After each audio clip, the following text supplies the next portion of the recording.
sabe que a gente ama o Senhor, mas escola, sala, mim, jovens, casais, que o Senhor vai nos surpreendendo a cada dia. Isso é alegria, bênção, podemos viver isso, amém? Nós temos um módulo agora, libertação. Esse módulo ele vai implicar, já tivemos um aqui, falando sobre os pontos de contato, as portas de acesso, aquela coisa arada toda que a gente sabe, que nos conecta ao reino das trevas, que nos, faz a gente se chocar, o reino, o império das trevas, na verdade. E essa escola nós queremos trabalhar um pouco diferente, justamente porque, como sempre dizemos, por muitos e muitos anos, a igreja ela não entendeu isso, que libertação não está atrelada apenas o diabo sair. Existe uma diferença entre expulsão de demônios, expulsar demônios e a libertação. Então, expulsar demônios é quando aquela legião, o diabo, na verdade, o demônio se aposta no corpo de uma pessoa e você manifesta ali o nome de Jesus e sai. E isso é expulsão, você está expulsando demônios.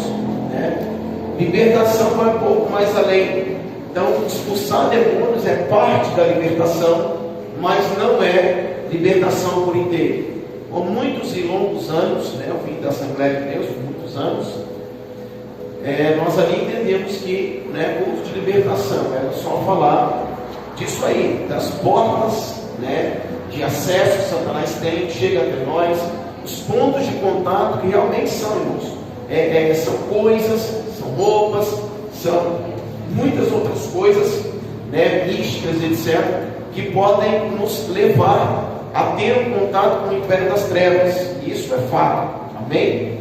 Só que por muitos anos o que ficou obscuro para a gente, ou para a igreja, é a verdadeira libertação, que não é apenas, sempre falamos aqui, o diabo sair, mas é a luz entrar. Então a maioria da igreja, o que aconteceu? Se é que tinha, alguns pastores dizem que todo mundo tem um diabo de estimação, é empreendido. Mas o que acontece?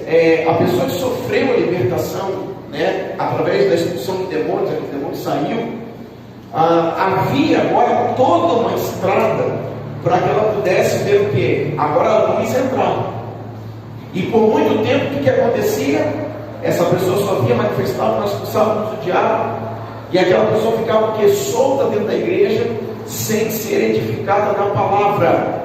Não existe libertação sem a Escritura. Então, quando nós falamos sai em nome de Jesus, nós estamos aí mais ou menos 50% da libertação só. E aonde está o restante? Quando a luz começa a entrar. Por quê? Porque o diabo que estava nessa pessoa, seja de forma ali possessão, ou até mesmo opressão. O diabo estava o quê? Oprimindo aquela pessoa. Qual é a diferença? A possessão, quando o diabo está dentro, se apossou do corpo daquela pessoa. E nós podemos ter a opressão, que é quando o diabo não está dentro, mas ele controla áreas da nossa vida através de portas de acesso, porque nós temos um ponto de contato com ele. Então vamos supor, se eu uso na minha vida alguma coisa, dizendo da libertação, na questão de demônios, se eu tenho alguma coisa na minha vida que faz com que eu esteja ligado ao diabo, isso é um ponto de contato, ok? Se eu falar para o Humberto, Humberto, segura essa caneta aqui. O que é o meu ponto de contato entre eu e o Humberto? A caneta. Então eu posso pegar e ter um objeto como meu ponto de contato com Satanás, ok? Só que por muitos anos nós aprendemos isso, que existia ou que tinha uma coisa que era o quê? Um objeto, por exemplo, ok? Pode ser uma coisa oculta, uma coisa mística e etc. Eu contei aqui, que nós ministramos libertação. Uma das maiores libertações que a gente já ministrou foi com uma moça lá no Rio de Janeiro. E mais ou menos duas horas da manhã, a mãe, o irmão nos ligou. E nós fomos até lá. E depois que nós tínhamos feito, assim, entre as quase tudo na casa, né? Tinha boneco de voodoo dentro do quarto. Deus nos deu uma estratégia que eu usei o próprio diabo, que a gente não sabia mais o que fazer ali dentro. O diabo pegava ela, levava o pescoço do irmão, segurava o irmão assim. A gente achava que ia matar o irmão, a mãe corria para dentro da cozinha para se esconder. E aquele negócio, eu falei, Jesus, o que eu faço com isso aqui? E aí eu comecei a orar e, né, repreendendo ali, ela meio que amarrada ali no chão, e a gente começou a orar. E o líder de intercessão, o Roberto, estava com a gente. E a gente começou a orar e eu falei, Senhor, eu estou esperando, não sei o que eu faço aqui, o negócio está feio. E depois nós vamos descobrir o porquê que essa libertação ela foi intensa, porque, né, ela era satanista, na verdade. Né? Ela não mexia só com a questão de candomblé e umbanda e etc e tal, magia negra. Ela mexia justamente com o satanismo. Então foi uma libertação que a gente já fez, mais demorada, demorou semanas. Fomos lá, voltamos, ela caía de novo. E por último, você vê o ponto de contato. Eu falei, Senhor, o que eu faço? O Senhor falou para mim, pergunta ao diabo onde estão os pontos de contato. Eu falei, ok. E aí foi o que eu fiz. Eu falei, Satanás, em nome de Jesus, vai revelar aonde você colocou todos os pontos de contato nessa casa. E naquela mesma hora, aquela moça ela foi andando e ela ia apontando. Ela apontou para o guarda-roupa. Eu falei, Roberto, abre esse guarda-roupa. Aí ele abriu. Quando ele abriu, ele foi mexendo, puxou as roupas de um boneco todo espetado desse tamanho. Aí ela apontava agora assim para o colchão. Eu falei, mas quem tem no colchão? Levanta. O Roberto levantava o colchão, tinha uma folha com um pedaço de meia, que era o filho dela, que tinha um problema no pé direito, uma meia e aquela folha secando. Eu falei, o diabo vai alejar esse menino, que era o filho dela.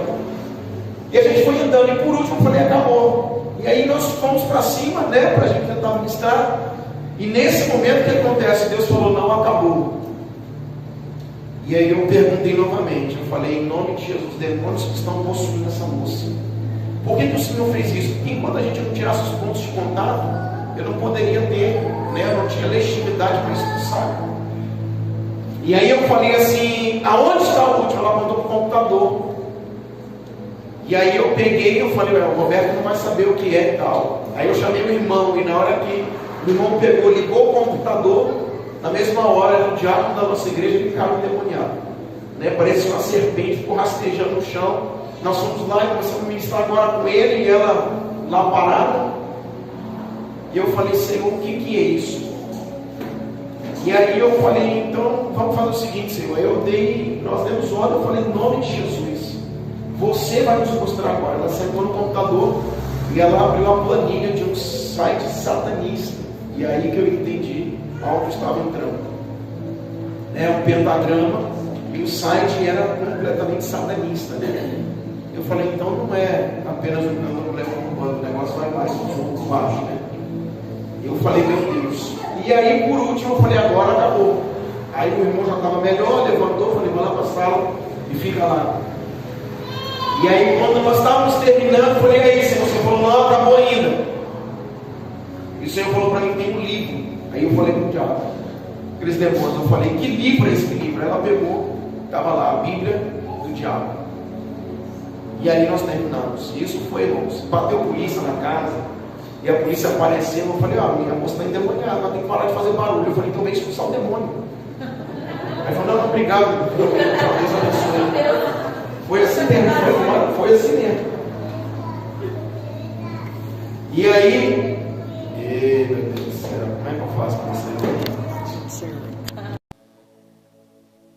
E aí nesse tempo, nós pegamos e vimos que realmente ali agora estava o quê? Acabando. E aí depois tivemos que voltar novamente, porque ela manifestava e foi uma guerra, praticamente um mês indo lá, 2, 3 vezes na semana, foi uma batalha muito grande. E no final, né, estava o culto na nossa igreja no Rio, e eu olhava que ela ficava lá atrás. E ela pegava, na hora que começava o louvor, a adoração, ela corria para trás e pegava as crianças no colo. Eu observando aquela movimentação, eu falei, tem alguma coisa estranha. Depois nós ministramos libertação. Eu falei para ela, eu falo que eu não quero mais que você pegue nenhuma criança no colo. Eu não quero que você mais corra para trás da igreja. E aí eu falei para ela, você é satanista? Eu vi o site satânico, o diabo. Ela baixou a cabeça, eu falei, responda para mim, eu quero saber se você é satanista. Você está dentro da minha igreja para fazer alguma coisa. Ela olhou para mim e falou, pastor, eu sou satanista. E eu falei, você quer deixar essa prática ou você vai continuar? Senão você e esse demônio vão ter que sair da igreja. Ou você se converte ou você vai embora. Porque você não vai destruir a minha igreja. A igreja é de Cristo. E aí ela falou, não, pastor, eu me submeto, eu quero mudar de vida e tal, e tal, e tal. Eu falei, então amém. Mas eu quero que na hora da adoração você esteja lá na frente. Que você não pegue mais nenhuma das crianças no colo. Por isso, irmãos, que eu vejo movimentações às vezes, eu falo, são coisas calejadas que a gente aprendeu no ministério de 15, 20 anos pastoreando e vindo, irmãos. Como eu sogro dia, nós não caímos aqui de paraquedas. A pastora contou o testemunho dela domingo. Nós não caímos aqui de paraquedas. Amém? Glória a Deus. Então vamos lá. Primeira coisa que nós gostaríamos de enfatizar é que libertação não está atrelado apenas ao diabo sair, mas principalmente a luz entrar. Se Jesus não entra, se nós não somos edificados, se nós não somos construídos na verdade da palavra de Deus, irmãos, não existe libertação plena. Amém? É apenas um paliativo. O diabo tem que sair, mas a luz tem que brilhar dentro da gente, tem que, iluminar a nossa caixa preta, e a escuridão de fato tem que sair. Por quê? Porque toda exploração diabólica que está dentro de nós é atraída pelas trevas. Então, se a luz não entrou, o diabo pode ter saído. Lembra lá da casa? Só que ele vai o quê? Rodear, e ele pode voltar. E se ele achar a casa adornada, ele traz consigo mais 7 demônios. Então nós temos que libertação, diabo saindo e de fato a luz entrando. Segunda coisa que eu quero enfatizar com você aqui, irmãos, nós precisamos entender que Deus unge pessoas. Deus toca em pessoas. Há muito tempo na antiga aliança nós víamos lá os utensílios, eram ungidos, era um tipo específico de azeite, aonde era colocado naqueles utensílios, era ungido aqueles utensílios, etc. Tinha a arca da aliança e tudo mais. Só que no nosso tempo, o Espírito, a presença de Deus habita em nós pelo Espírito Santo. E quem Deus hoje está ungindo, tocando, somos nós, pessoas. Por que eu estou falando isso? Porque as igrejas ainda são místicas. Elas ministram muitas vezes libertação, só falta pegar o crucifixo, né? E falar agora, sai. Por quê? Porque nós tornamos a igreja mística, por causa de algumas coisas sim que aconteceram no passado, na antiga aliança, né? Tinha o animal, o sacrifício, o derramamento de sangue, a consagração dos utensílios, um óleo específico com as ervas, que ungia os utensílios do templo, eles seriam santo, separado.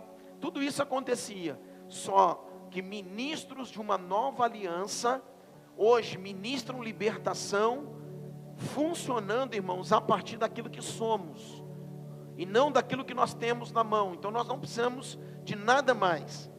Há um tempo atrás eu vi uma pessoa muito renomada de São Paulo dizendo, vamos pegar um pano branco e botar em Brasília para a gente fazer isso. Irmãos, não precisa de nada disso. Quem toca Brasília sou eu, a minha pessoa, a sua pela unção do Espírito Santo que está em nós. Então libertação, irmãos, nós precisamos atentar que o místico acabou. Nós não temos mística aqui. O que nós temos é a presença do Espírito em pessoas, eu e você. Quanto mais consagrado nós somos, mais autoridade teremos. Ok? Então nós não precisamos fazer muitas... Pastor, então o que é ato profético? A palavra está dizendo, um ato que nós fazemos profeticamente. E o que nós fazemos? Pegamos no máximo um óleo, alguma coisa desse tipo. Por quê? Porque na nova aliança a Bíblia ainda fala sobre ungir. Amém? Chame os presbíteros e unja para que aquela pessoa seja curada. Então o óleo não é, né, um objeto antigo, é um objeto atual, é algo, um utensílio atual. É uma das coisas que usamos, tá? Atos proféticos são feitos, sim, mas sem mística.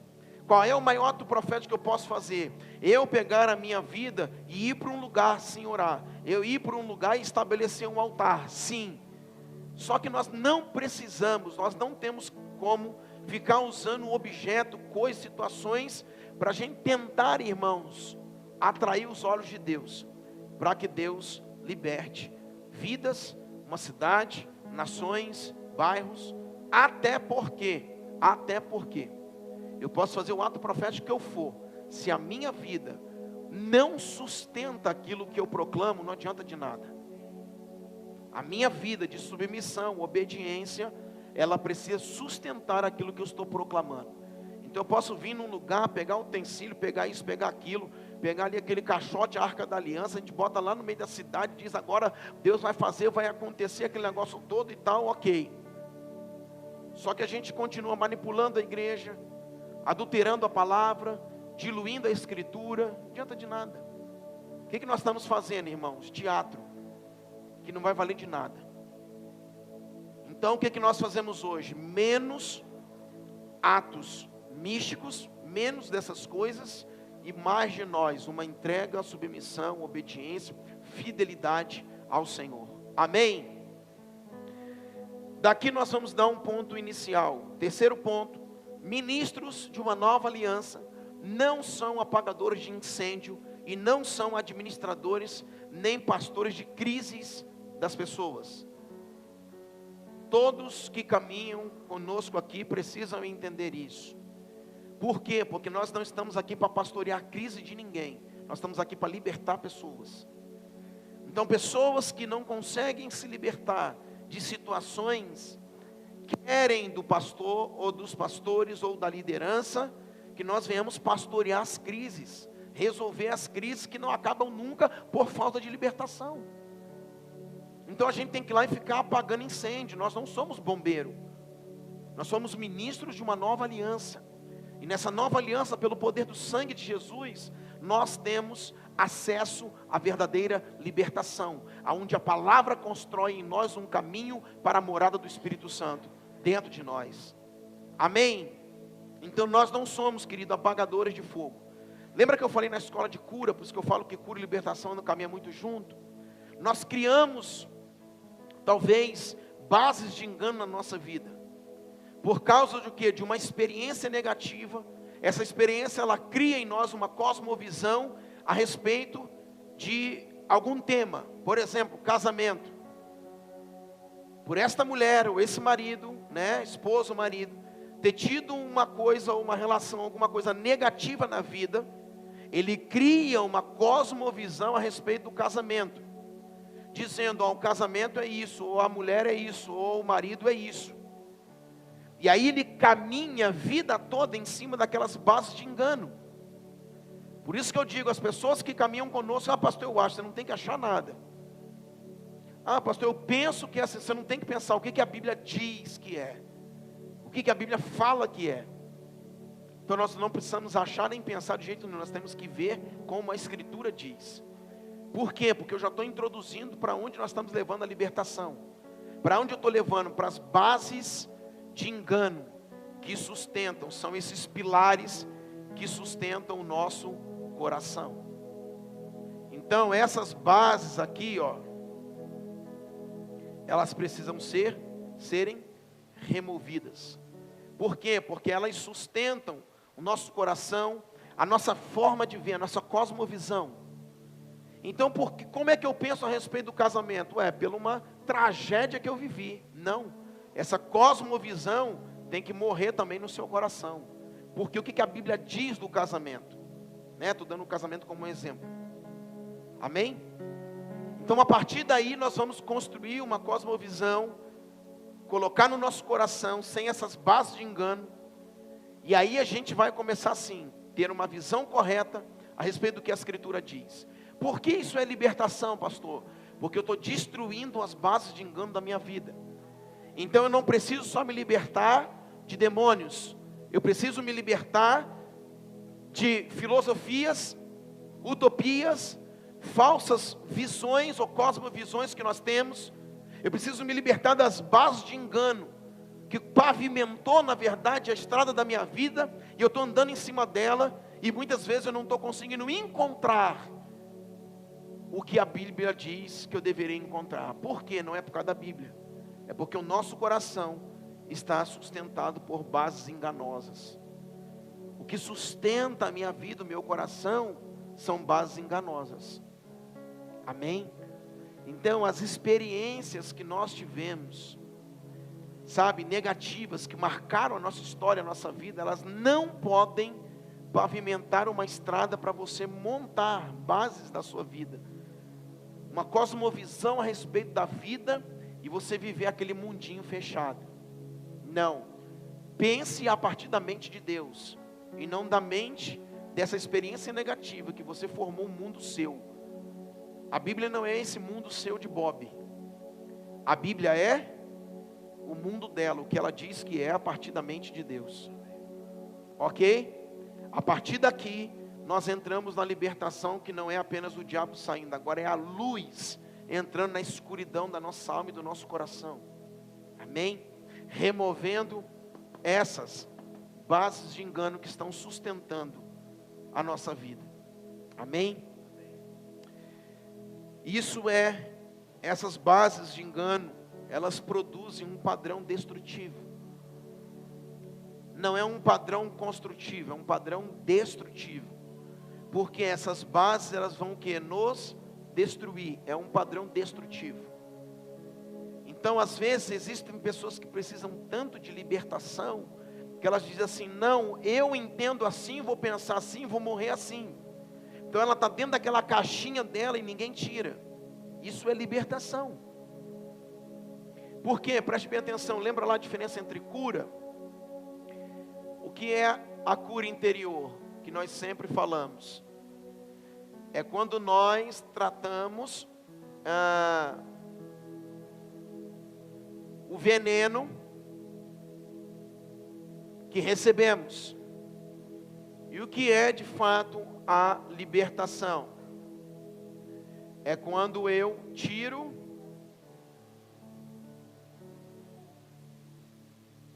o acesso, por exemplo, de alguma coisa. Vamos colocar aqui uma abelha, por exemplo. Vamos dar um exemplo.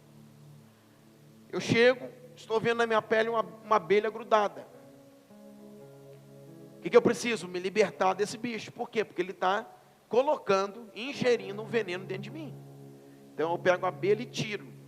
Depois que eu tiro a abelha, acabou a dor? Começa a dor. O ferrão às vezes está ali. O que é libertação? É tirar o marimbondo, tirar a abelha. O que é a cura? Tratar o veneno, a dor. Que às vezes leva o quê? Qual é o grande problema da igreja? Cheguei na igreja, detectei a abelha, o marimbondo, tirei. Pronto, agora estou bom. Aí ele vai andando e vai sentindo aquilo latejar dentro dele, porque o veneno está lá. E ele vai dizendo, eu estou muito bem, mas não está bem. Por quê? Porque o veneno está inoculado. Aquilo está fazendo efeito, aquilo pode dar o quê? Uma alergia. Amém? Aquilo dependendo do bicho, né? Pensa aí numa lacraia, pensa aí no escorpião. Aquilo pode, ele mesmo andando e tirou, ele pode morrer, porque ele não tratou. Amém? Então, a libertação trata da gente tirar aquilo que está acessando a nossa vida. E preste bem atenção, o que por longo de anos esteve grudado na gente? Justamente o que nós precisamos entender. Essa forma de pensamento, muitas vezes teve o quê? Acessando a gente. É o marimbondo, é a abelha que a gente nunca tirou. Por quê? Porque senão você não pensaria mais dessa forma. Porque senão você não pensaria mais nessas bases, ou não se movimentaria em cima dessas bases de engano que você está se movimentando. Ok? Então nós precisamos eliminar isso da nossa vida. Libertação é tirar aquilo que está fazendo o quê? O acesso dentro da gente. E o que a gente entende? Todos nós, irmãos, fomos um dia acessados em alguma coisa. Todos nós. Então o que nós precisamos entender? Ou você acessou, ou você foi acessado. Ou você acessou alguma coisa que não deveria, ou um dia te acessaram. Ok? Então pensa lá, uma pessoa que foi lá para o mundo das drogas. Ela acessou alguma coisa que não deveria. Pensa lá numa pessoa que sofreu um abuso. Alguém acessou ela, sem ela querer. Agora preste bem atenção. Todas as vezes, já falei isso aqui nas escolas, todas as vezes que nós acessamos alguma coisa, nós somos acessados. Por isso que precisamos de libertação. Por quê? Porque na hora que eu acessei algo, aquilo também me acessou automaticamente. Qual é o grande problema da igreja? Eu parei de acessar aquilo que eu acessava. Aí o que nós fizemos na igreja? Me converti. Só que olha para mim, eu parei de acessar aquilo. Só que um dia aquilo me acessou. E será se morreu? Será se acabou? Será se nós não temos agora mais nada? Nós estamos andando, caminhando, e aquilo que me acessou, irmão, está normal? E aí a gente começa a entender, querido, que a gente parou de acessar alguma coisa, mas ainda tem algo nos acessando aqui por dentro, porque onde nós procuramos esse caminho, acessamos, e agora nós temos algo ainda que nos acessa aqui dentro. Então nós precisamos de fato, irmãos, a cura vem para tirar o que? O veneno, curar, na verdade, a dor de algo. Mas a libertação, ela vem para quebrar esses acessos, tirar esses marimbondos que estão envenenando a nossa vida, envenenando nosso pensamento, a nossa forma de ser, nossas atitudes. Isso é libertação, amém? O que eu preciso agora construir com você é que, quando nós falamos da questão da maldição, o que é a maldição? Precisamos entender um pouco o que é a maldição, que ela vem justamente quando nós pecamos. Por que eu preciso me libertar de algo? Porque existe o pecado. O pecado, ele traz o que? Maldição. Repetindo algumas coisas aqui muito rápido para a gente entrar onde eu quero. O que acontece? Maldição não vem do diabo, vem de quem? De Deus. O que é a maldição? O sinal vermelho do que algo está errado. Pare. Então a maldição, ela me pontua, Deus envia dizendo, existe alguma coisa errada, pecado. Alguma coisa está sendo que sinalizada para a gente, ok? O que eu entendo daqui? A Bíblia diz, se você pegar lá Deuteronômio 28, está falando sobre, a partir do 14, se eu não me engano, a desobediência vai trazer o que? A maldição, porque paramos de ouvir o Senhor. Então Deus faz com que isso nos alcance, para ser o que? Um sinal vermelho dizendo, pare. Amém?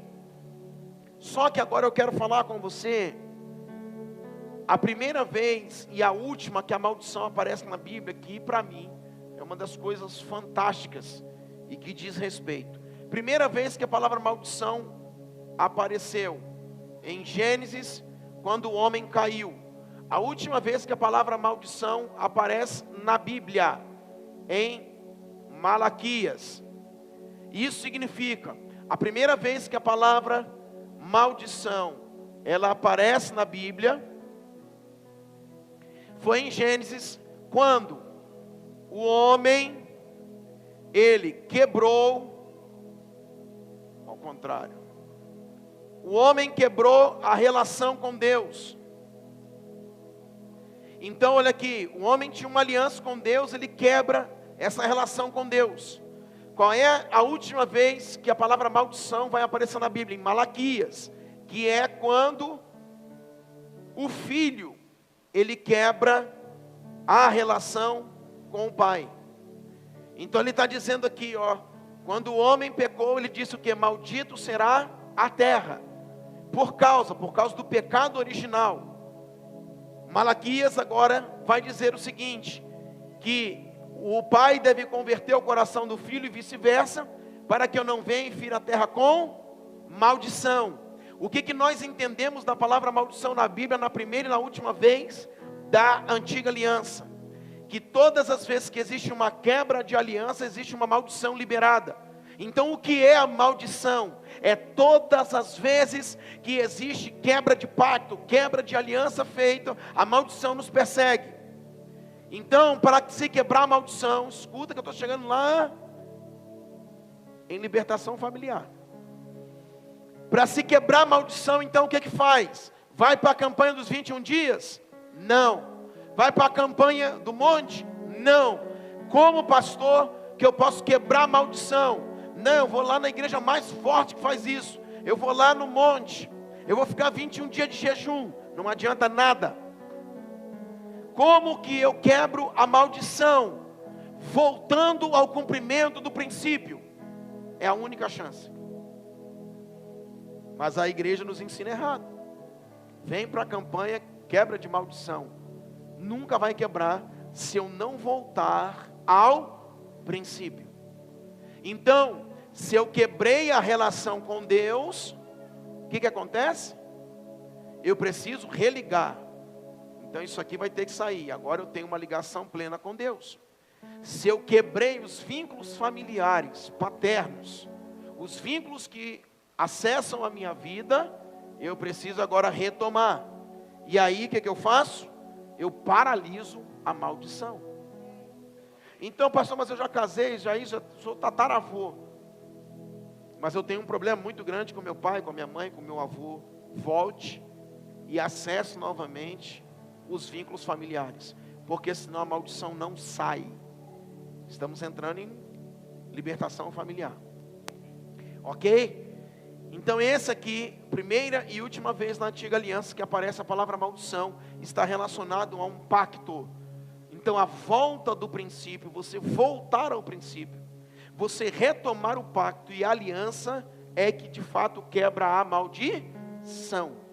Porque a maldição não foi dada pelo diabo, foi dada por Deus. Para que você saiba que alguma coisa está errada. Alguma coisa está desconecta. E aí você precisa conectar novamente. Por isso vem o quê? A volta do princípio. Para que você volte novamente a viver uma vida sem maldição. Amém? Glória a Deus. Continuando. Depois que nós entendermos isso aqui, as duas vezes que a palavra maldição aparece, na primeira e na última vez, em Isaías 47, ou melhor, Isaías 45, 7, a Bíblia está dizendo assim, ó: eu formo a luz e crio as trevas. O César, deixa ele, pode botar ele sentado, pode sentar aqui, para você ouvir também. Eu formo a luz e crio as trevas, promovo a paz e causo a desgraça. Eu, o Senhor, faço todas estas coisas. Preste bem atenção, que isso aqui é uma grande discussão teológica. Eu formo a luz e crio as trevas. Pastor, foi Deus que criou o mal? Pastor, foi Deus que criou as trevas? Para que Deus criou? Estamos falando de maldição, preste atenção. E já estamos entrando na maldição familiar, que fala justamente da libertação na família, ok? Então, quando eu olho para isso aqui, eu vejo que eu formo a luz e crio as trevas. A palavra aqui, criar, ela não é o que está lá no princípio, que vem do verbo bara, bereshit, bará, e criou Deus. Porque lá no Gênesis, por exemplo, por que nós precisamos entender algumas coisas na língua original? Porque aqui, por exemplo, no hebraico, a palavra bará é fazer a partir do nada. Então Deus criou a terra, bereshit bará, e criou Deus. Isso significa, Ele criou a partir do nada, porque nada existia. Né? Quando a gente fala nada, é uma força de expressão. Ele criou a partir dele, claro. Mas Ele criou Deus a partir do nada. Quando a Bíblia diz aqui em Isaías, Ele cria as trevas, não é a mesma expressão, não é bara. Então ele está o quê? Algo vem sendo criado a partir da desobediência. Então, olha aqui, preste bem atenção. Então, na verdade, ele não está criando as trevas. Na verdade, as trevas estão se manifestando por causa da desobediência. Então, preste atenção. Quando a gente vê que as trevas começam a seguir alguém, não é apenas porque essa pessoa, Deus pegou e criou aquilo ali para ela. Deus não criou aquelas trevas para aquela pessoa. Automaticamente, por ela desobedecer, essas trevas seguem ela. Então, o que nós estamos dizendo? Que a maldição segue pessoas que entram justamente nessa condição de Isaías. Essas trevas são criadas, se manifestam a partir de uma desobediência. Aquilo que está em Deuteronômio 28, a partir do 14. Se não ouvires a voz do Senhor teu Deus, maldito tu serás. Então, a partir da desobediência, é criada uma condição de treva. E essa pessoa vai andar debaixo de treva, debaixo de maldição. Ok? Então nós estamos falando que atitudes de desobediência, atitudes de pecado, atitudes enganosas, fazem com que o homem entre debaixo de maldição, de trevas. Ok? Para a gente entender um pouco mais, eu quero começar a entrar com você em algo que vai falar sobre essa libertação familiar. A história da Bíblia é pai e filho, ok? Desde o princípio, Cristo estava com o Pai na criação de todas as coisas, João capítulo 1. Depois, quando a gente chega na nova aliança, a gente vê esse Filho encarnando, se manifestando, né, e habitando entre nós. Quando a gente chega lá em Malaquias, a gente vê que para que Jesus viesse, a relação pai e filho precisava o quê? Se consertar. Por quê? Porque Deus derramaria maldição agora. Lembra lá que eu sempre falo na ceia? Quando você pega o madeiro, ou melhor, a cruz, né? Tem dois madeiros, lembra lá? Esse aqui, o vertical, ele é aliança com quem? Com Deus. E o horizontal é a relação com os irmãos, né? Com as pessoas ou com a família. Então o que acontece? No princípio, houve uma quebra vertical. No fim de Malaquias, aqui na antiga aliança, houve uma quebra horizontal. O que o Senhor está falando? Que o homem continua quebrando aliança comigo, mas no formato da cruz, o homem também continua quebrando aliança com os seus. O que a Bíblia está dizendo? Isso libera maldição. Para que haja uma libertação familiar, preste bem atenção. Para que haja uma libertação familiar, a gente precisa entender que a relação com Deus precisa estar de pé, mas a relação dos vínculos familiares também precisa estar de pé. Então, Deus aqui, logo depois vai vir quem?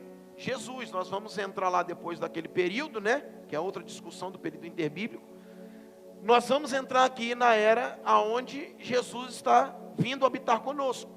O que o Senhor está dizendo? O Pai, antes que entre Jesus, a era do Cristo, e Ele venha e funde a igreja, e estabeleça a igreja, e morra pela igreja, e a igreja cumpra o seu papel, e tenha todo aquele tempo lá chamado a era da igreja, até a pregação do Evangelho se estabelecer, e até que Ele volte, nós não podemos entrar com os vínculos rompidos. Escute, antes que Jesus venha, o Pai está se antecipando e dizendo, olha só, um homem vai na frente, no mesmo unção de Elias, né, que era João Batista, mas uma coisa principal eu quero que ele apregou e que ele fale, que o pai não pode quebrar a relação com o filho. Escute, no princípio,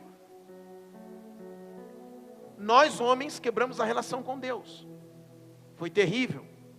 Agora, antes que Jesus venha, Ele está dizendo, eu quero que o filho não quebre a relação com o pai, nem o pai com o filho. Por que Jesus está, ou melhor, por que o pai está dizendo isso? Porque nós precisamos entender, queridos, que não existe relação vertical com Deus, se não tiver relação horizontal com os homens. Pastor, subi no monte, eu estou vendo um anjo, querubim, serafim, arcanjo, vim à face de Deus, o pé do Senhor, vi isso, vi aquilo, desci. E aí quando você desce, você não sabe se relacionar com pessoas. É claro que todo mundo tem as suas neuroses, sim ou não? Ou só eu tenho a minha? Todo mundo tem as loucuras, sim ou não?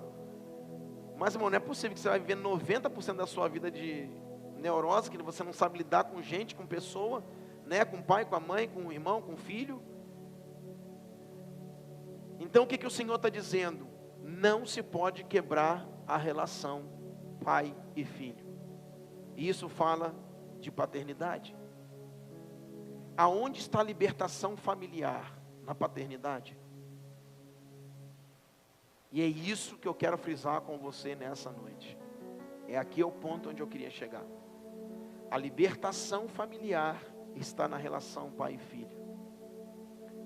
Eu não vou falar, pedir para ninguém levantar a mão, mas é claro, todos aqui nasceram de um pai e de uma mãe. Sim ou não? Todos nós. Por que todos nós nascemos de um pai e de uma mãe?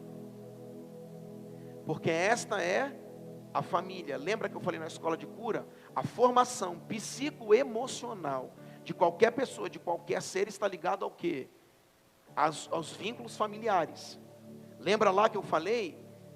Quando uma criança nasce, o primeiro lugar que ela vai à igreja é para a escola. É para onde? Para o seio da família. Para o meio do pai e da mãe. É o primeiro lugar aonde a criança é inserida. Por quê? Porque no meio do pai, da mãe, do irmão e etc., ali a psique, na verdade, da criança é desenvolvida. Quando isso é tirado, as psicopatias começam a aparecer, os distúrbios emocionais começam a aparecer. Então a formação psicoemocional de um ser humano não está na escola, não está no colégio. Eu dei aqui, até falei para vocês, né, de quando o Natan era pequenininho. Ele deu trabalho, a pastora teve que ficar com ele na escola. E a gente ia fugir, ele começava a chorar. Aí a diretora falou: pai, você precisa ir embora. Eu falei: eu não preciso, ele está chorando, eu não posso abandonar meu filho aqui. Por quê?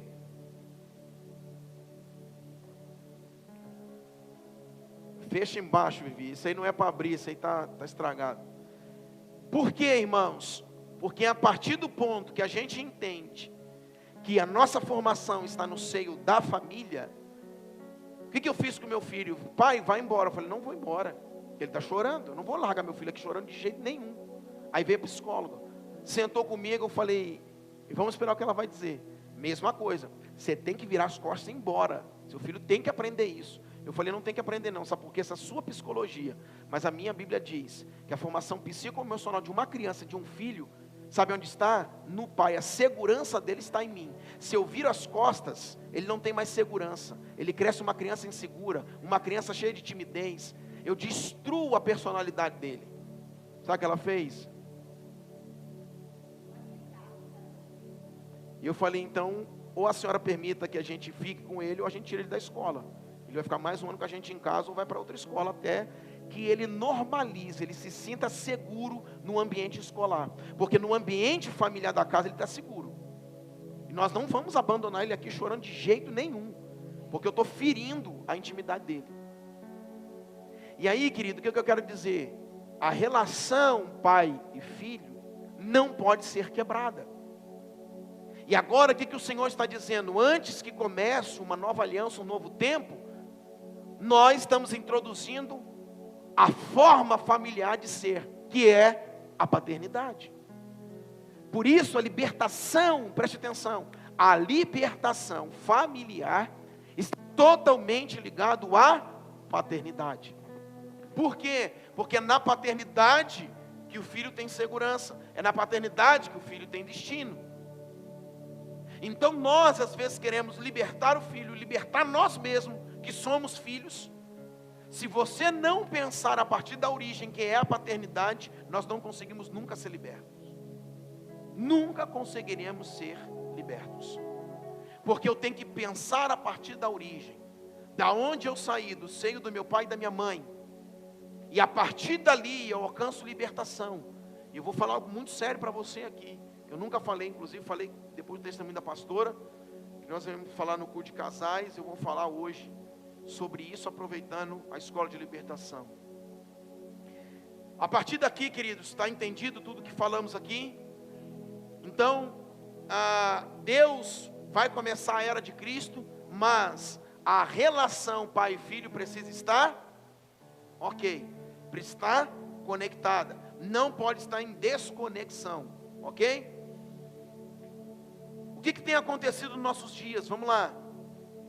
A inversão ou a aversão dos modelos e dos padrões familiares tem levado de fato a uma destruição e feito com que a gente forme uma cosmovisão errada de sociedade. A inversão ou a aversão tem feito com que a gente forme um padrão. Preste bem atenção. O que o comunismo diz? Minta, repita, repita, repita. Uma mentira contada muitas vezes se torna uma verdade. Então o que a gente diz? A criança não precisa do pai. Precisa o quê? Do Estado, da escola. Nós vamos pegar os filhos para doutrinar. Não. A Constituição Bíblica, fundamentada na Escritura, diz que quem dá a educação e a formação do filho é quem? Os pais. Porque é a primeira instituição e lugar aonde essa criança é colocada após ela nascer. Então a formação psicoemocional, social e etc. dela está no seio da família.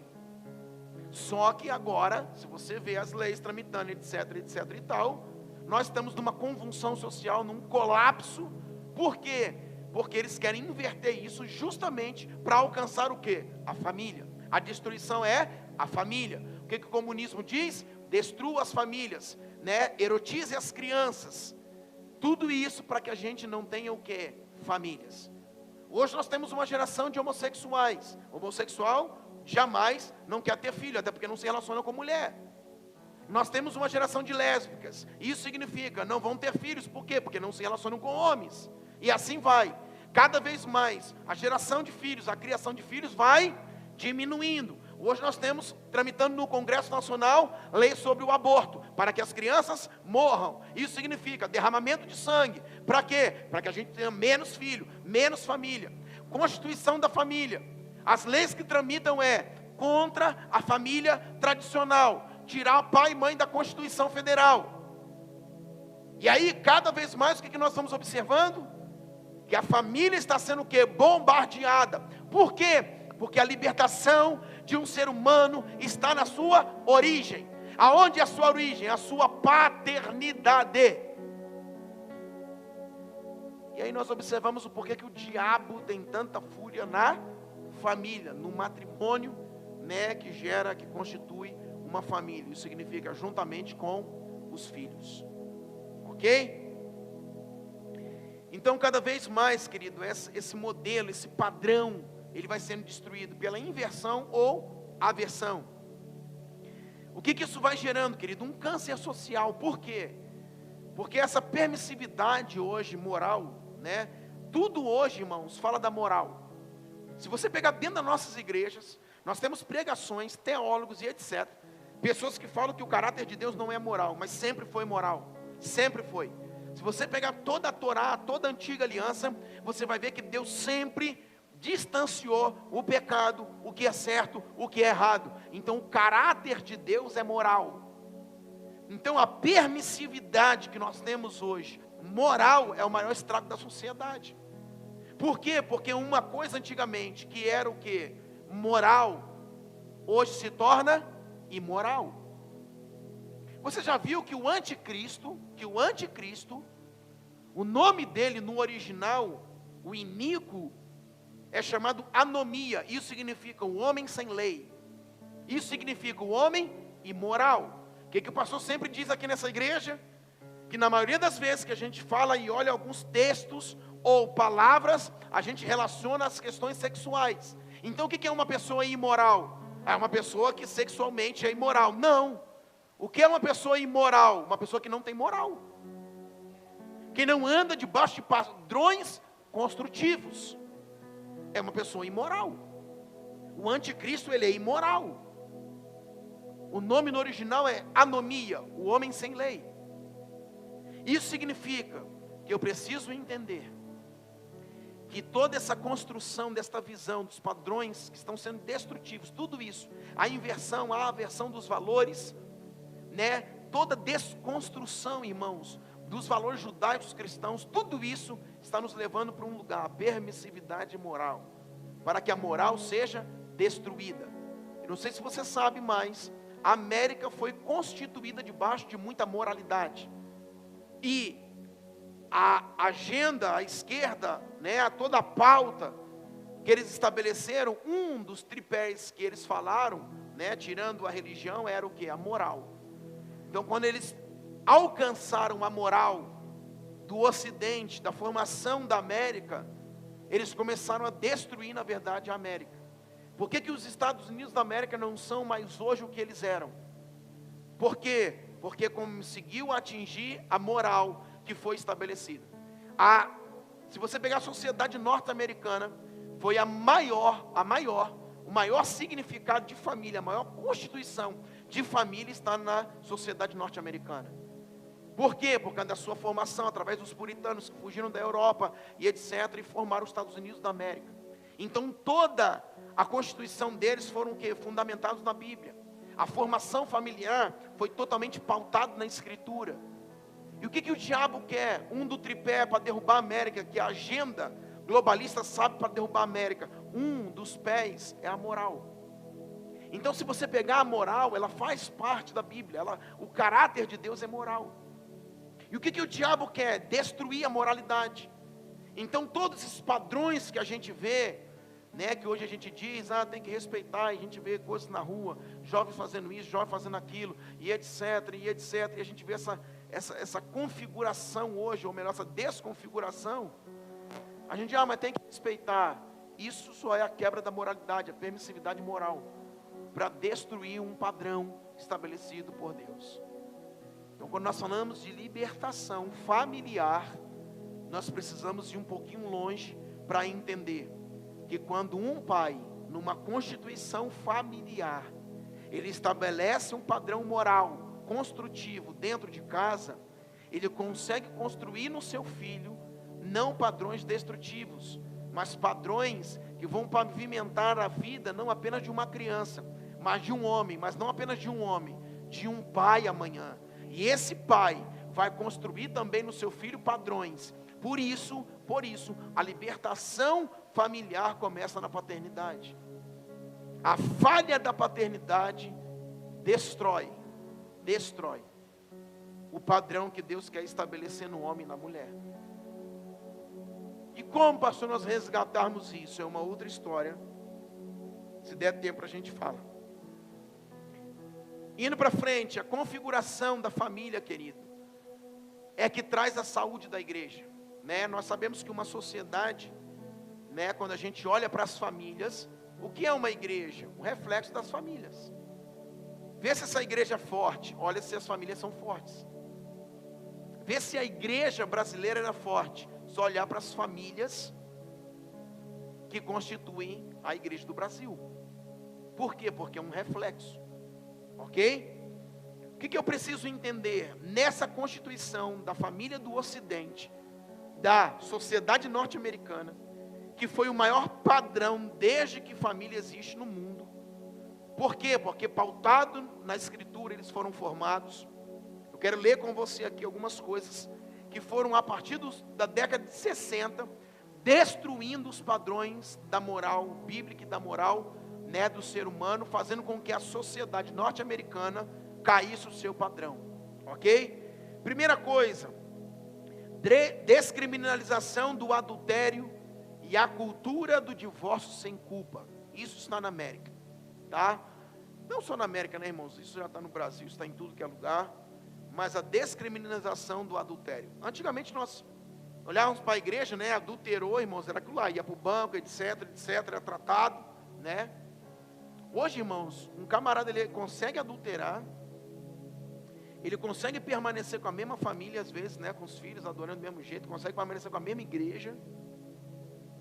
Você olha e você fala, meu Deus, o que está acontecendo? Então essa descriminalização do adultério, como se o adultério hoje fosse uma coisa normal para a igreja, isso é a destruição da moralidade. Porque preste atenção, estamos falando de libertação familiar. A origem da libertação familiar está onde? Na paternidade. Então o pai agora, onde a origem de uma formação, de criar uma criança liberta familiarmente falando, de criar um menino, uma menina, de criar seres que amanhã serão pais, e que vão estabelecer, e que vão fazer perdurar um padrão construtivo. Se agora a origem começa com o adultério, como será o destino disso? Então a descriminalização do adultério, e a facilidade, né? Agora divórcio, irmão, você não precisa ir no juiz, não precisa nada, só você ir no cartório, você consegue se divorciar. Por quê? Porque estão facilitando. Isso a partir da década de 60, na América, começou a ser a grande destruição da moralidade, não só para a América, para o mundo inteiro. Porque aquela década de 60, lembra? Foi aquela década lá de Beatles, de rock, droga, né, música e etc. E aquilo começou a se avassalar por todo o mundo a partir da onde? Da América. Então houve a descriminalização do adultério e a cultura desse divórcio fácil, sem culpa. Cultura do não casamento. Começou-se a ter o quê? Não case, não case. Então vamos lá, se eu não caso, não se pode ter também o quê? Sexo fora do casamento. Então se o camarada ou a camarada, a mulher também não casa, não se pode ter sexo. Agora se tem sexo, às vezes tem filho. E se tem filho, o que acontece? Um filho bastardo, gerado fora da aliança. Gerado fora da aliança e muitas vezes também sem o quê? A paternidade, porque o camarada sumiu. E além de ser sem a paternidade, agora o que vai acontecer também? Por o pai ter sumido, ele sofre o quê? Rejeição. Então ele é bastardo, cheio de rejeição, órfão, e mais alguns artigos que nós podemos usar. Como essa criança cresce? Que amanhã é um pai de família. Como essa menina cresce? Que amanhã é uma mãe de família. A libertação familiar está nos padrões da paternidade. O que mais que acontece? Gravidez na adolescência. Começou-se muita gravidez a partir da adolescência. Automaticamente, pais precoces, sem condições. Isso vai destruindo a moralidade. Por quê? Porque uma menina não deveria estar grávida, ela deveria o quê? Estar estudando, cuidando da vida e etc. E agora o filho, sim, é bênção, ele vai ter que ser cuidado. Porém, ele está fora do tempo. E aí os pais são precoces. Não dão o suporte, o equilíbrio que deveria dar. Isso significa, começa a haver a falha da paternidade, que é a origem da libertação familiar. O que mais? A indústria do aborto entra. Se você olhar na América, milhões e milhões e milhões, a gente fala de Covid, irmãos, é disparado o tanto de crianças que morrem através do aborto. E aí a indústria do aborto entra, né, o derramamento do sangue, a injustiça. Lembra lá Apocalipse, a igreja é vestida com os atos de justiça dos santos. O que é um aborto? Uma injustiça por uma pessoa inocente estar no ventre, sendo que degolado. Se você vê um aborto, você se espanta. O médico introduz na mulher e vai cortando, irmão, braço, cabeça e vai tirando. É um troço endemoniado. É o Moloque mesmo, é a entrega de criança à morte. E isso cada vez mais foi culturizando, isso vai cada vez mais destruindo o ser humano, a mãe, que amanhã vai ter que ter a sua maternidade. Então uma mãe que fez aborto, ela carrega dentro de si um homicídio. Mas amanhã ela vai ter que ser mãe de uma outra criança. Então a libertação familiar dá origem aonde? Na sua paternidade e na sua maternidade. Amém? Começa a acontecer as desordens psicoemocionais. Os índices de abuso e violência. Por quê? Porque vai perdendo os vínculos. Aquela menina que estava grávida, o pai já não quer mais, manda sumir, nasce uma criança sem pai, com uma mãe que está com dificuldade, com um avô que não quer ela, e fica aquela bagunça. Isso significa, essa criança ela vai ter comportamentos emocionais normais? Jamais, jamais. Vai ter alguns distúrbios. Por quê? Porque a libertação familiar está, a sua origem é na paternidade. Você vai entender o porquê agora no final. Então os índices de abuso, violência vão aumentando. Pais marginalizados, filhos destruídos, mães solteiras sozinhas, e a sociedade vai virando. O que isso vai gerar? pedofilia, pornografia, prostituição, e nós temos uma sociedade completamente destruída. Por quê? Porque uma casa liberta, uma libertação familiar se dá a partir de uma paternidade e uma maternidade forte. Quando há falha da paternidade, se há essa destruição. Amém?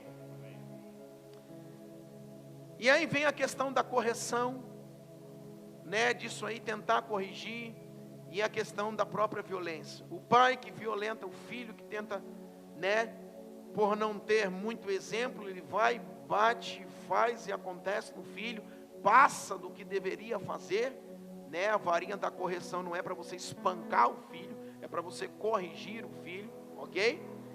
E aí vem a questão, o filho é violentado, a revolta surge, porque o pai que deveria dar destino e proteger, está violentando, batendo, espancando, e aí fica aquele negócio. Aí o Estado entra, aí tem o conselho tutelar, aí o Estado entra, e agora eles querem o quê? Educar os nossos filhos para o quê? Doutrinação política e ideológica, e assim vai. E a bagunça está instalada, por causa de uma coisa: a paternidade. Na paternidade está a libertação familiar. Filhos livres, pessoas livres. Lembra a reunião de homens que nós fizemos? Filhos, homens, pais e maridos. A sequência que nós seguimos é assim mesma coisa para as mulheres. É uma menina se torna uma mulher, de uma mulher se torna uma esposa e uma mãe. Essa configuração, querido, muitas vezes entra em colapso, em desordem. Amém? E aí vem a grande ditadura da identidade social. O que é isso? A ditadura de que nós temos que aceitar a homossexualidade, o lesbianismo, né? Aceitar a questão homoafetiva, aceitar a pedofilia, aceitar a prostituição. Há pouco tempo atrás estava tramitando no Congresso, né? Fazer com que a prostituição se tornasse uma profissão de carteira assinada. Então assim, você vai vendo que a ditadura social começa. Por causa que os padrões de paternidade, os padrões lá em cima estão o quê? Destruídos. Então chega aqui embaixo a essa ditadura social. Por quê? Porque agora você precisa aceitar o meu comportamento. Eu aceito a sua decisão, você faz o que você quiser da sua vida, mas o seu comportamento eu não posso engolir, porque isso é abuso. Então eu tenho que continuar o quê? Pregando o que eu tenho que pregar. Amém? Eu não posso parar de pregar. Aceitar você é uma coisa, agora aceitar a sua atitude é abuso. Você não pode engolir, me fazer engolir isso. E a sociedade não entende isso. Por isso nós temos que continuar a pregar.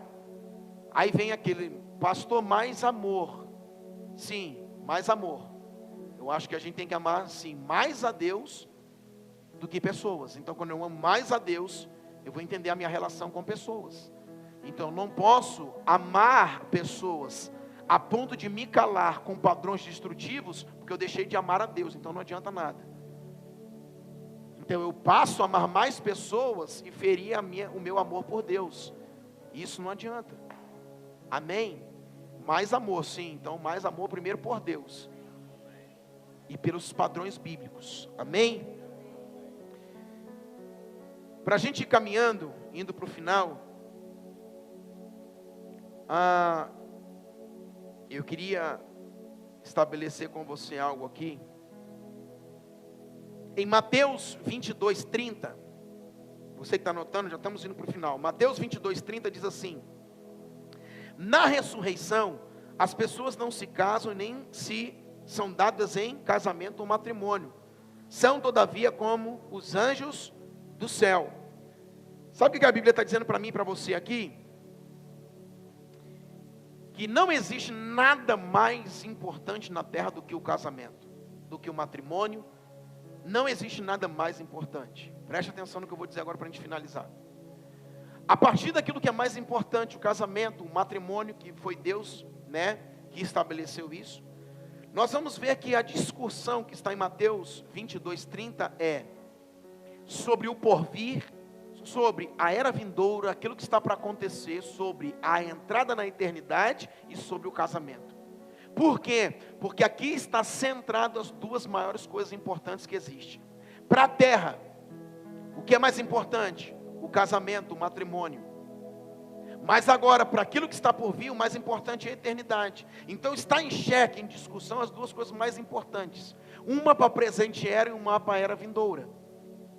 Por que eu estou falando isso? Porque nós precisamos entender que o casamento, o matrimônio é algo mais importante estabelecido por Deus. Por quê? Porque você vai entender que é do matrimônio que sai a paternidade. Uau! Por que eu estou falando isso, pastor? Olha só. Entendendo que na era presente, nada é mais importante do que a família. Pastor, não é a igreja? Não. Não é o trabalho? Não. Não é o dinheiro? Não é nada. Nesta presente era, a coisa mais importante é o matrimônio. A discussão aqui dos saduceus, que não acreditavam na ressurreição dos mortos, era que duas coisas estavam em xeque: o que está por vir e o que está acontecendo agora. E o papo deles era: uma mulher se casou com um homem, essa mulher, ela tinha, esse homem que ela se casou, tinham 7 irmãos. Desses 7 irmãos, um morreu, o outro também morreu, o outro isso, outro aquilo. Aí ela casou com quem? Com um irmão. Aí eles estão perguntando para Jesus: quem é o marido na era vindoura? Jesus falou: vocês não estão entendendo nada do que está por vir, porque na era vindoura somos como os anjos, não casam nem se dão em casamento. O que Jesus está dizendo? Presta atenção. Nesta presente era, a coisa mais importante é o matrimônio, é o casamento. E a mulher deve se casar, e a mulher deve ter filhos. Se o marido morrer, case com o irmão, que era o quê? O que estava na lei. Jesus era judeu e estava falando, porque até frequentava a sinagoga. Então ele está andando segundo aquilo que foi estabelecido pela lei de Moisés. Então nesse tempo a coisa mais importante é o casamento. Porém, vocês não estão entendendo que naquilo que está por vir, nada disso mais tem validade. Porque nós seremos como os anjos. Não se casam nem se dão em casamento. Então, o casamento já era. É isso que ele está dizendo. Agora a coisa mais importante. Mas amanhã, quem é o marido dessa mulher? Não vai precisar. Porque amanhã, na era vindoura, não casam nem se dão em casamento. Seremos como os anjos. Ok? Então ele está apontando que o casamento é o mais importante. Por quê? O casamento é o mais importante até que Jesus volte. Até a ressurreição dos mortos. Até que ele volte para estar com a sua igreja. Por quê? O casamento, ele é o mais importante. E agora a gente entra dizendo que o maior propósito do casamento é quebrar a orfandade. Por quê? Porque o maior propósito da paternidade é formar um homem e uma mulher em condições à altura de responder pelo matrimônio. Então vamos desmembrar isso aqui para que você saia daqui entendendo sobre libertação familiar. Entenda uma coisa, vamos lá.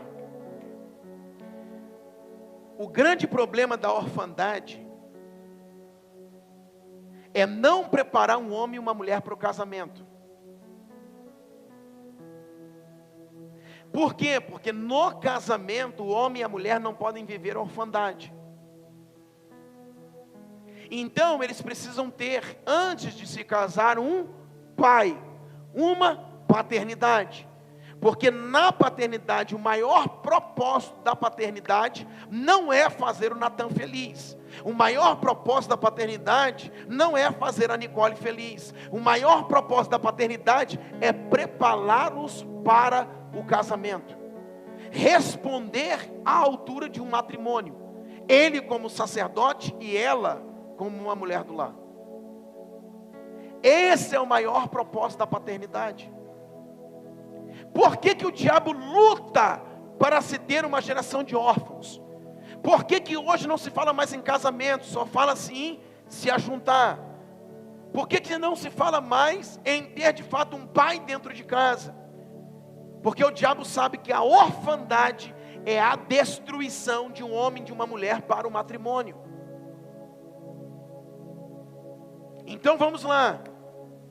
O grande problema da orfandade é não preparar um homem e uma mulher que responda à altura do matrimônio.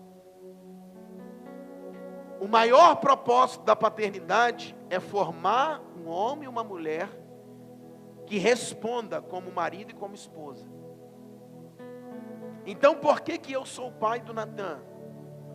Para levar ele para o futebol e ficar só vendo ele? Não, tudo que eu faço, escuta, tudo que eu faço só tem uma coisa: torná-lo sadio para o casamento. Estão entendendo? Se a gente entender isso, a nossa casa sofre libertação familiar. O que o espírito ou que a orfandade biológica realmente quer é destruir a formação de um homem e de uma mulher para o casamento. Quando eu compreendo isso aqui, querido, há libertação no lar, na família. Por isso que o pai disse, o Pai Celestial disse que o pai deve estar conectado ao filho. Porque esse pai que se tornou pai está gerando um filho que amanhã será pai. Se ele não gerar um filho à altura de responder como um pai, ele fere a paternidade. E ferindo a paternidade, ele gera um filho órfão. E a orfandade é o maior inimigo que nós temos para formar uma pessoa. Porque é a desconfiguração daquela identidade. E aí eu não consigo formar um homem a ponto de ser um pai. Você quer ver isso na Bíblia? Quando eu pego em Gênesis 24, a Bíblia começou com a era dos patriarcas. O que era um patriarca? Um chefe de família, só que era daquela família o que? Longa, que tinha o que? Gerações. Lembra quando Isaac, Jacó falava? O Deus de quem? Abraão. Por que ele falava Abraão se o pai dele era Isaac? Porque o patriarca Abraão era um chefe de uma família extensa. Isso era a época dos patriarcas. Um pai de uma grande família. Então a Bíblia começa num modelo patriarcal. Por que um modelo de família? Por que um modelo de pai? Porque é essa paternidade que vai preparar um filho, não só para ser feliz, não só para ser bem sucedido na profissão, principalmente, preparar um filho para ser um sacerdote, responder à altura de um lar. Por que o diabo ama a orfandade? Porque nós vamos gerar filhos que não são capazes de serem pais e mães. Você sabia disso? Olha o que a Bíblia está dizendo. Gênesis 24, você que está dormindo aí, expulsa esse demônio e abre o olho, em nome de Jesus. Gênesis 24, a partir do 1 diz assim: era Abraão já velho e adiantado em idade, e o Senhor havia abençoado Abraão em tudo. E disse Abraão, seu servo, o mais velho da casa, que tinha o governo sobre tudo que ele possuía: põe agora a tua mão debaixo da minha coxa, para que eu te faça jurar sobre aquilo que o Senhor Deus dos céus e o Deus da terra, que não tomarás, olha aqui que o Abraão está falando ao seu servo, que não tomarás para o meu filho uma mulher das filhas dos cananeus, do meio das quais eu habito, mas que irás à minha terra ou à minha parentela, e dali tomarás mulher para o meu filho Isaque. Olha o cuidado do patriarca do pai, olha a paternidade de Abraão, dizendo: eu tenho um filho Isaque, eu sei que também ele é um patriarca, e eu sei que ele vai dar continuidade às gerações, mas não é com qualquer mulher que ele vai se casar. Ele pega um dos seus servos mais velhos e diz: jura diante de mim que você vai à busca de uma mulher que não é a filha dos cananeus, que idolatra, que adora outros deuses, mas que vai buscar no meio da nossa parentela uma mulher que esteja diante do meu filho. Sabe o que Abraão está dizendo? Eu sou o pai, e meu filho não se casa com qualquer um. Não vai se casar com qualquer uma, porque eu sou pai. Sabe o que Abraão está dizendo em primeiro lugar? eu dei destino ao Isaac, e Isaac será um patriarca. Antes que ele quisesse uma boa mulher, ele fez um bom filho. Antes que ele quisesse escolher a melhor mulher para Isaac, ele construiu dentro de Isaac um bom homem. E agora ele está dizendo: meu servo, vai lá buscar uma mulher. E aí o servo agora está indo, preste bem atenção. Mas irás à terra e na minha parentela, e dali tomarás a mulher para o meu filho Isaque. E disse-lhe o servo: se porventura não quiser seguir-me a mulher a esta terra, farei, pois, tornar o filho à terra da onde saíste? E Abraão lhe disse: guarda-te, que não faças de lá retornar o meu filho. O Senhor Deus dos céus, que me tomou da casa de meu pai, da terra da minha parentela, e me falou e me jurou, dizendo: a tua descendência darei a esta terra. Ele enviará o seu anjo diante da tua face, para que tomes mulher de lá para o meu filho. Se a mulher, porém, não quiser seguir-te, será livre desse meu juramento. Somente não faças de lá tornar o meu filho. Então pôs o servo a sua mão debaixo da coxa de Abraão, seu senhor, e jurou sobre este negócio. E o servo tomou 10 camelos, dos camelos do seu senhor, e partiu, para que todos os bens do seu senhor estavam em sua mão. E levou-se para partir para a Mesopotâmia, para a cidade de Naor. E fez ajoelhar os camelos fora da cidade, junto a um poço de água, pela tarde, ao tempo em que as moças saíam a tirar água.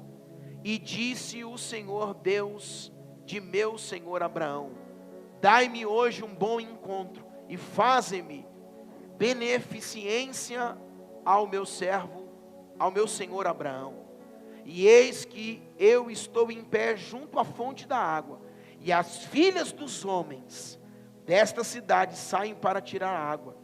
Seja, pois, a donzela a quem eu disser: abaixa agora o teu cântaro para que eu beba água.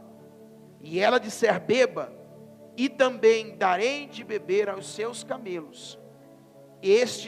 Esta seja a quem designaste ao teu servo Isaque. Irmãos, olha a escolha de uma mulher para Isaque. E que eu conheça nisto que usaste de benevolência com o meu senhor. E sucedeu que, antes que ela acabasse de falar, eis que Rebeca, que havia nascido em Betuel, filho de Mical, mulher de Naor, irmão de Abraão, saiu com o seu cântaro sobre o seu ombro. E a donzela era muito formosa à vista, virgem, a quem homem nenhum havia conhecido. E desceu à fonte, e encheu o seu cântaro e subiu. Então o servo lá de Abraão correu ao seu encontro e disse: peço-te, dai-me de beber um pouco de água do teu cântaro. E ela disse: bebe, meu senhor. E apressou-se, e abaixou o seu cântaro sobre a sua mão, e deu-lhe de beber. E acabando ela de beber, disse: tirarei também água para os teus camelos, até que acabem de beber.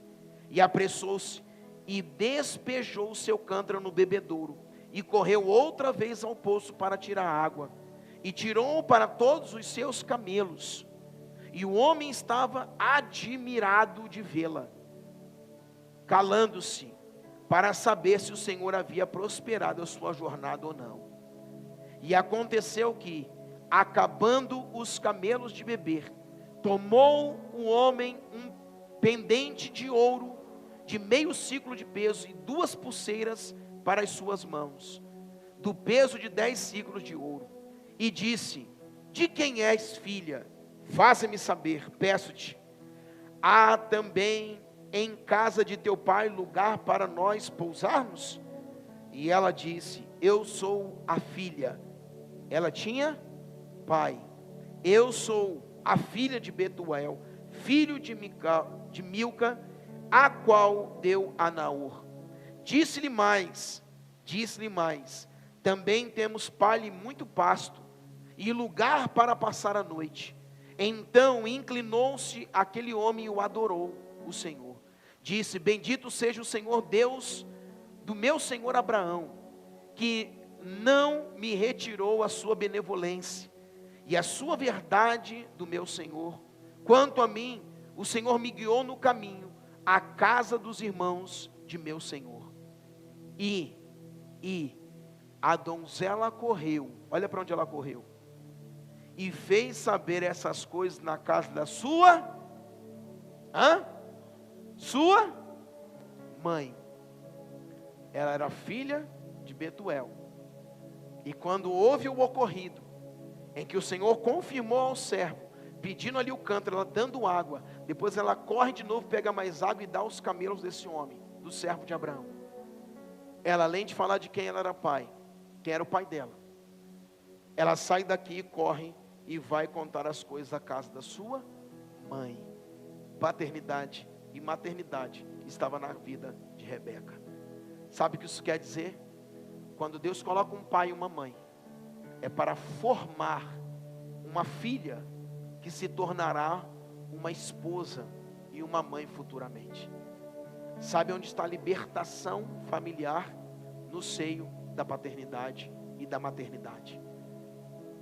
Para a gente terminar, um pai, escuta, um pai afirma a filiação dos filhos, só que um pai afirma o matrimônio, e a mãe afirma a maternidade do filho.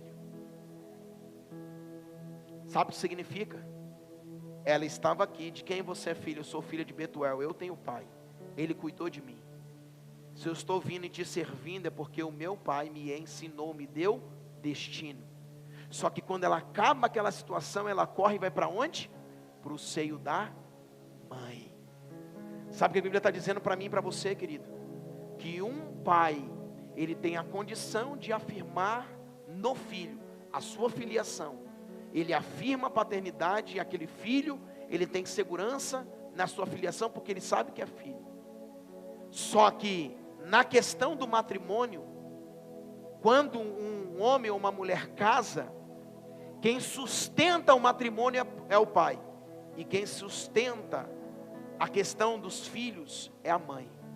Então a mãe coloca nos filhos o poder da criação dos filhos, mas o pai coloca o poder de sustentar o matrimônio. Libertação familiar. Qual é o meu papel? Fazer com que o Natan e a Nicole casem e sustentem o matrimônio. Porque pelo poder da paternidade, da filiação, dizendo: tu és meu filho e minha filha, e toda a construção de destino em ambos, eu, pai, sustento pela afirmação o matrimônio deles. E a mãe sustenta a maternidade, a criação dos filhos em ambos. Então toda a relação que uma pessoa tem com os filhos veio da mãe, e toda a relação que a mulher tem com o marido veio do pai.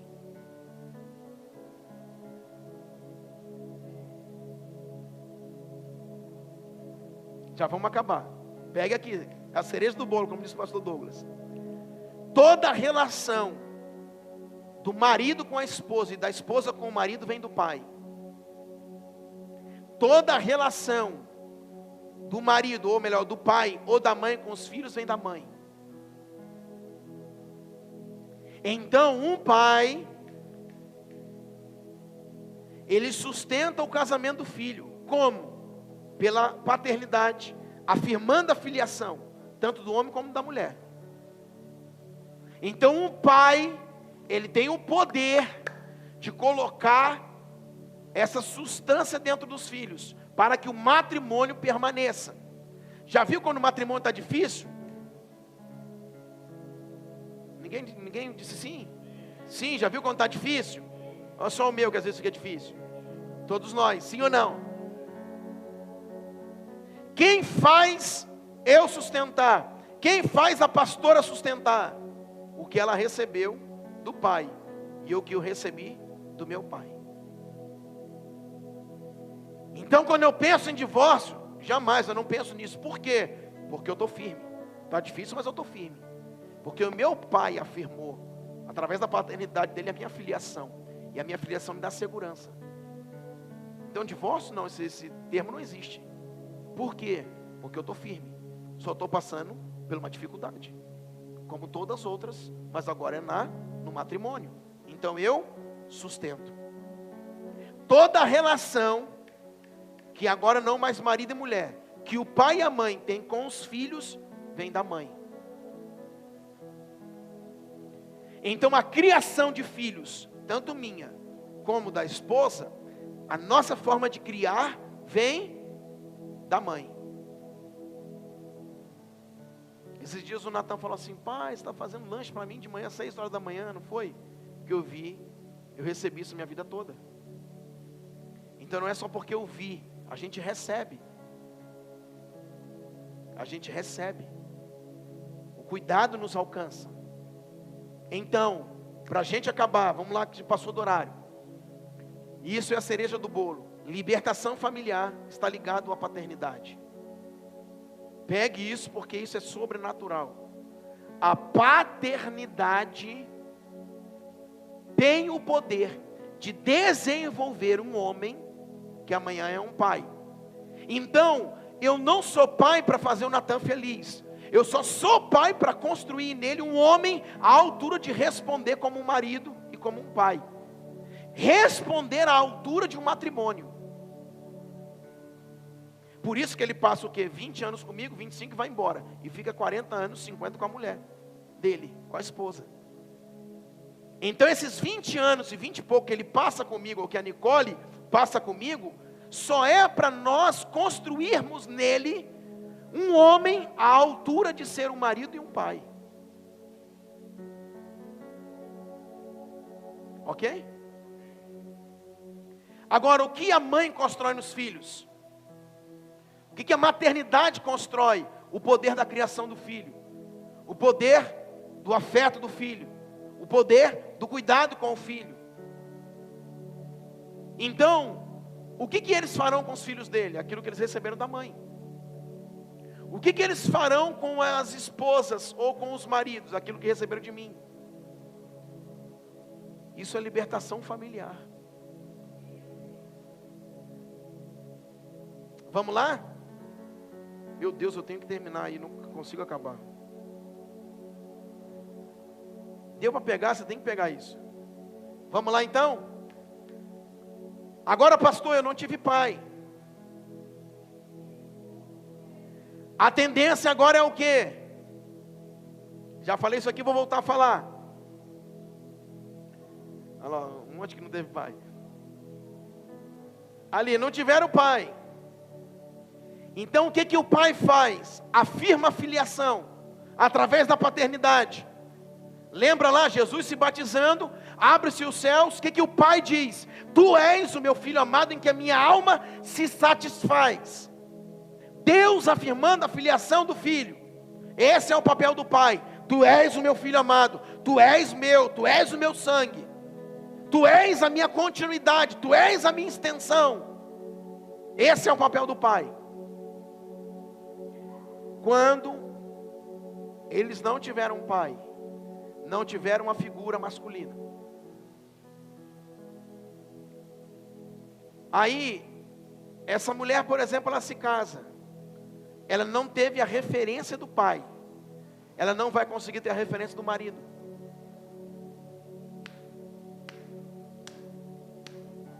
Por quê? Porque teve dificuldade, ou melhor, não conseguiu ou não teve uma figura que afirmasse a sua filiação e que se submetesse a isso. Na maioria das vezes, sem a libertação familiar, através da paternidade que vem primeiro de Deus, depois de homens que Deus está estabelecendo, que não substitui a paternidade biológica, mas ajuda, o que acontece? Ela consegue começar a ser curada disso. Então, no caso de uma mulher, que ela não teve o pai, ela não teve a figura masculina. Se ela não teve a figura masculina, ela muitas vezes tem sentimentos de abandono, de rejeição. Ela pega e transfere isso para o marido quando ela casa. Porque lembra? Aquilo que ela teve de negativa experiência forma na cabeça dela o mundo dela, uma cosmovisão dela. Então deveria ter o quê? Um pai. Esse pai deveria me dar destino, me proteger. O que o pai fez? Me abandonou, não me reconheceu. Quando eu olho para o marido, eu tenho a mesma visão do marido, automaticamente. Por isso a resistência, e por isso que Deus falou que as mulheres deveriam se submeter, porque essa é a dificuldade na orfandade. O que acontece com o homem que não teve pai? A mulher não consegue se submeter, e o homem não consegue amar a medida que deve. Ele ama, e se ele tiver que morrer por ela? Eu não. Eu morrer, eu quero viver. Não ama a medida que deve.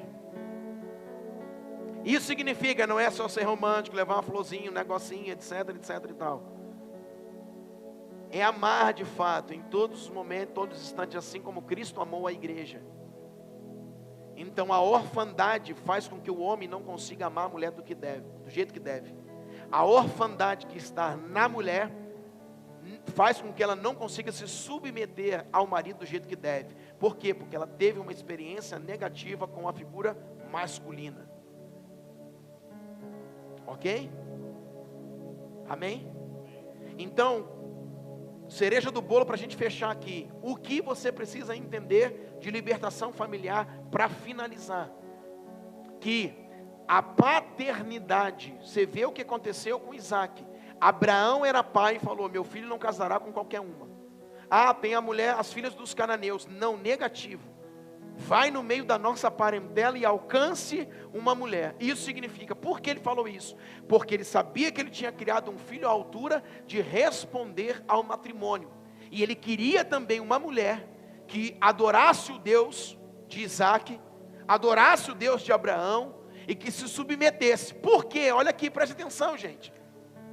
Porque as mulheres dos cananeus talvez não tinham o mesmo ensinamento de submissão do que as mulheres judaicas. Ei, tem alguém comigo? As mulheres judaicas eram o quê? Ensinadas a serem submissas. Mulheres do lar, que cuidassem dos filhos e esperassem seus maridos após a guerra e cuidassem dele. Então como que agora o pai, que afirmou a filiação, dizendo: Isaac, tu serás um patriarca, tu serás a minha extensão, tu vais após mim. Futuramente eles vão falar: o Deus de Abraão, teu pai, mas de Isaac, tu és o meu filho. Como casarás com qualquer uma? Não, tinha paternidade. Fechou a porta para as cananeias, falou aqui: estranha, adoradores de ídolos, que tem outras culturas. Não, que se submetam aos deuses de Israel, mas que se submeta também a você que é o marido. Esse é o ensinamento das mulheres judias. Por isso, ele não podia casar com qualquer uma. Olha o que Abraão fez. E aí encontrou. E no final, Rebeca, depois do encontro com o Senhor de Abraão, ela volta para o seio da mãe. Isso significa, ela estava pronta para sustentar um casamento, mas também estava pronta para ser uma mãe. Uau! Uau! Amém? Pronta para sustentar um casamento, porque ela era filha de Betuel. Eu tenho pai, mas ela estava pronta para cuidar dos seus filhos. Tradição judaica, a mulher era do lar, cuidar os filhos, dar destino também aos seus filhos.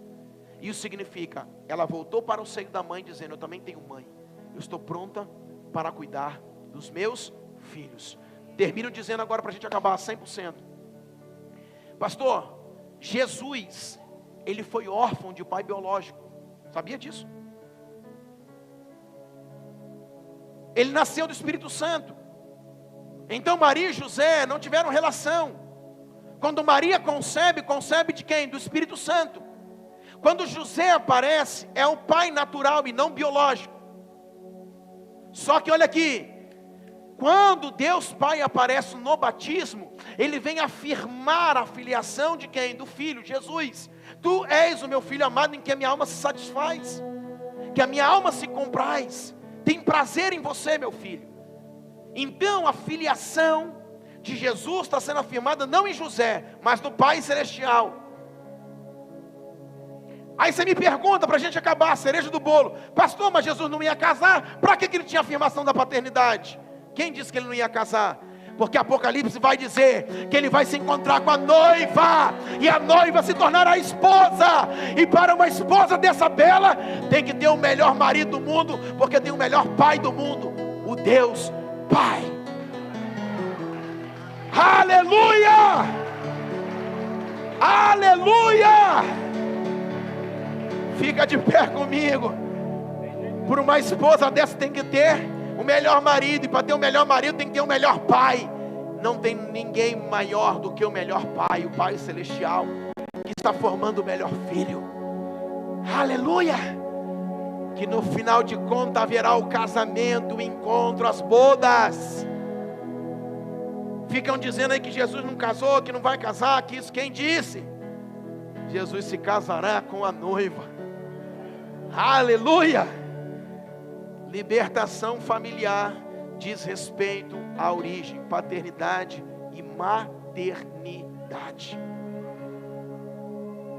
Pastor, mas eu não tive. A gente continua. Amém? A gente continua, fica tranquilo. Pai, nós te louvamos nessa noite e te agradecemos, Pai, por esta aula. Que coisa sublime é a tua palavra, Senhor. Que coisa poderosa é a tua palavra. Eu louvo a ti, Pai, porque eu sei o quanto que mesmo aqueles que não tiveram um pai, como já dissemos aqui, Senhor, Jesus também não teve um pai biológico, mas a paternidade divina afirmou a sua filiação, preparando o melhor marido para a melhor esposa que há no mundo, a noiva do Cordeiro. Deus, eu quero te louvar. E eu sei, Pai, que o quanto a paternidade de Deus é divina, Pai, pode tocar as nossas vidas, pode nos dar destino, Deus. Por isso, Pai, eu quero te louvar em nome de Jesus, porque eu sei o quanto que o Senhor tem investido em nós, a sua igreja. Pai, que nesse momento, de fato, haja essa libertação no meio das famílias. O diabo vem, Pai, com as suas pautas para destruir, Deus, a família. Mas nós continuamos a exaltar o Teu nome, declarando que só existe um Pai, o Pai Celestial. E só existe um Pai que pode dar destino às nossas vidas, Deus. Nós não seremos controlados, Pai, pelo Estado, controlado pelo diabo, controlado pelas pautas do mundo. A Tua palavra é a nossa bússola. A Tua palavra nos guia, Senhor. E nela nós permaneceremos. Por Deus, que coisa poderosa, Senhor. Que coisa poderosa.